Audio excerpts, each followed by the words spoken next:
Y vamos a saludar a nuestro compañero Pablo Callejón, quien ya se encuentra aquí en el living de Telediario Federal. ¿Cómo te va, Pablo? Buenos días. Muy buenos días, Mariano. El saludo para todos. ¿Cómo están? Muy bien. Aquí estamos. ¿Qué nos has traído para hoy? Bueno, me puse a ver gráficos. Los periodistas no somos muy adeptos a ver los gráficos. Sí. Las estadísticas, las matemáticas. El periodismo de datos es central, fundamental, pero sobre todo cuando uno ve en el gráfico la evolución de determinada tendencia, terminamos asimilando más rápidamente. En ese ejemplo, bueno, el presidente Alberto Fernández utilizaba la filmina, pero en la docencia universitaria es clave para acercarse, aproximarse mucho más a la realidad. Y estamos observando sobre todo la caída de la economía en la Argentina. Ya ni siquiera llegando todavía a Latinoamérica, sino a la Argentina. No solamente la caída económica que estamos sufriendo es aún mayor que la que sufrimos en el 2001, cuando se desplomó todo, cuando parecía que la deuda externa nos iba a llevar al peor de los escenarios, sino que ha sido en el más corto plazo.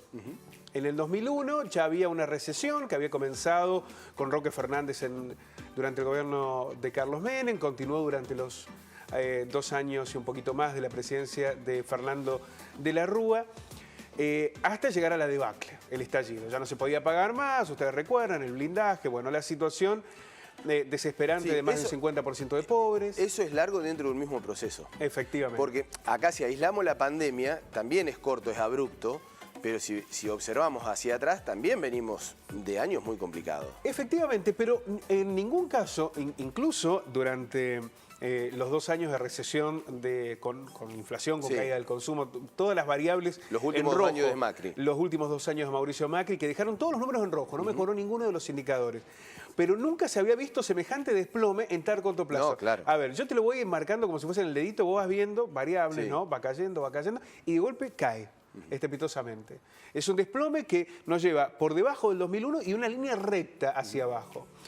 Esta situación inevitablemente tiene su impacto social. Y aparte impensada. Impensada, absolutamente. Nadie imaginaba que en un país empobrecido como estaba la Argentina, con indicadores, lo decíamos, en todos los casos deficitarios, podíamos además sumar una pandemia.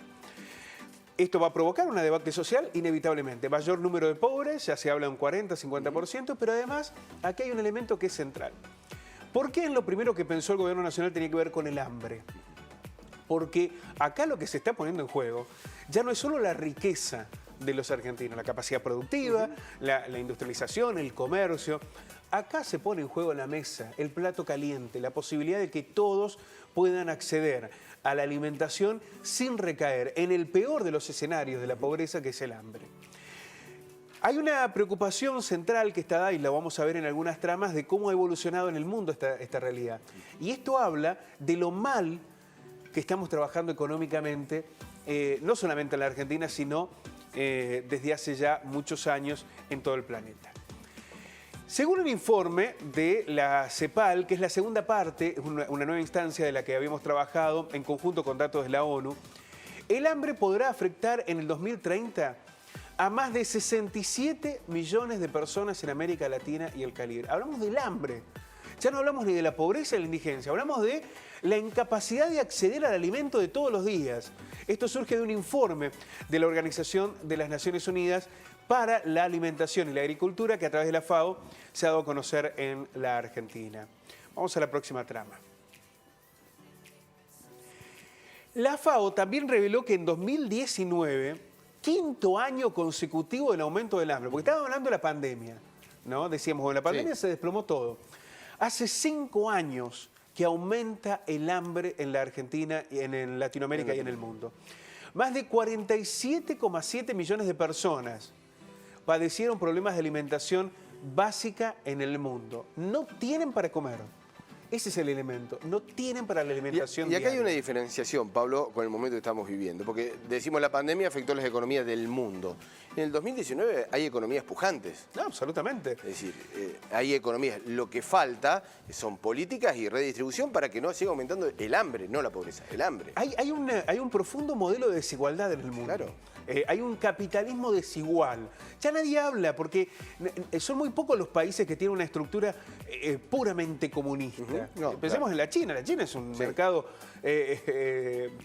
del capital que con políticas ligadas con un partido comunista, pero ya son las mínimas excepciones. Estamos hablando de hacer más socializable el capitalismo. Bueno, pensemos por ejemplo en los países nórdicos que han encontrado ese mecanismo en parte. También hay desigualdades allí, pero son mucho menores. Lo que ocurrió en algún momento en Europa con el estado de bienestar. Pero la realidad es que tenemos un mundo absolutamente desigual, donde hay un 1% que se queda con una enorme cantidad de riqueza y otros que lo que se están jugando es la comida de todos los días, el plato de comida diario. Y ya no hablamos solo del África más vulnerable. No, de aquella imagen. De aquella imagen. Porque uno dice hambre, piensa en África. No. Ya hay lugares, América, Argentina mismo, en donde hay hambre. Exactamente, esa profunda desigualdad que se vislumbra en ese contexto. Vamos a otra de las tramas ligadas también con el informe de la FAO. Las proyecciones indicaron que el hambre, definido como el número de personas que no consumen las calorías suficientes para llevar una vida activa y saludable, afectará en 2030 a cerca de 20 millones más que en 2019. Es decir, no solamente estamos haciendo mal las cosas, no solamente cada año son más las personas que sufren hambre en el mundo, sino que se prevé que esto se profundice de aquí en más. Estas proyecciones no tuvieron en cuenta el COVID-19. Claro. Por eso decíamos, estamos muy mal cuando sumemos las consecuencias de la cuarentena, el impacto que esto va a tener en la Argentina, en Latinoamérica y en el mundo. ¿Y servirá el COVID-19 para un cambio? Bueno, esta es la gran duda. Hasta ahora eso no se ve. No. Hasta ahora no se ve. Los privados piden que el Estado asista para volver a ser lo que fueron, no para volver a ser otros. Lo que se busca es que la economía a partir de los recursos del Estado vuelva a recuperar una dinámica y vuelva a ser la que era antes de la pandemia. No hay todavía, no se plantea claramente de que pueda haber un modelo alternativo. Y aquí volvemos a repetir la pregunta que nos hacíamos siempre. ¿Quién va a pagar esta crisis? ¿Quién la está pagando? Bueno, lo que podemos ver es que la están pagando los desocupados, los comerciantes que cerraron sus comercios, las industrias y sobre todo aquellos que hoy lo que se están jugando es no tener un plato de comida. Vamos a ver la próxima trama. El hambre afecta actualmente al 7,4% de la población en el mundo y se espera que aumente el 9,5% en 2030. Vamos hacia un 10% de la población que va a tener hambre. No accede a ningún... No habla de recurrir al servicio, a mejor entretenimiento, no, a tener literalmente hambre. Para el 2030 se espera un 3% de aumento en el punto porcentuales del hambre en América Central, es decir, que esto va a impactar en casi 8 millones de personas. En América del Sur, la proyección indicó que el hambre aumentará al 7,7%, lo que equivale a casi 36 millones de personas. La Argentina vive en 44 millones. Casi un país. Casi nuestro país. Que va a tener hambre en América del Sur en esta proyección hacia el 2030 si no se cambian las políticas. Si todo sigue igual, esta es la realidad a la que vamos. Hambre implica tener condiciones absolutamente precarias de salud, de salubridad, de servicios, de vivienda, de trabajo.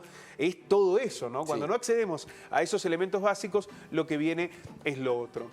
De acuerdo al informe, el costo de una dieta saludable en Latinoamérica, y esto es otro elemento muy importante, es el más alto en el mundo, con un valor promedio de $3,98 al día por persona. Esto es lo que se necesita, lo que necesita cada persona para evitar caer en el hambre, para poder consumir las calorías necesarias. En Latinoamérica, a pesar de ser un gran productor de alimentos, enorme productor de alimentos, poder acceder a esas calorías básicas es mucho más costoso que en otros lugares del mundo.